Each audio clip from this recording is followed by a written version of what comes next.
Khairpur Mirs crime reporter علی گل کھوکر کی report کے مطابق خیرپور کی ماڈل کورٹ نے منشیات کیس میں 2 ملزموں کو 3 سال قید اور جرمانے کی سزا سنا دی۔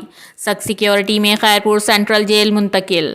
تفصیلی رپورٹ کے مطابق خیرپور میرس میں ارجنٹ کیس سننے اور فیصلہ دینے کے لیے بنائی گئی ماڈل ٹرائل کورٹ کے اسپیشل جج محمد اسلام الحق آرائی کی عدالت نے تھانہ بی سیکشن پر درج منشیات کے ایک مقدمے میں نامزد ملزم عبد الرحیم ولد عبد القادر منگی اور ساجد المعروف کے 2 والد منظور حسین ابڑو پر منشیات رکھنے کا جرم ثابت ہونے کے بعد ملزمان کو 3 سال قید با مشقت اور 10 ہزار روپے جرمانے کی سزا سنا دی۔ جرمانہ ادا نہ کرنے کی صورت میں 3 ماہ اضافی قید کاٹنی ہوگی۔ فیصلے کے فوراً ملزمان کو سخت سیکیورٹی میں سینٹرل جیل خیرپور منتقل کیا گیا۔ رپورٹر علی گل کھوکر، CCN نیوز، خیرپور۔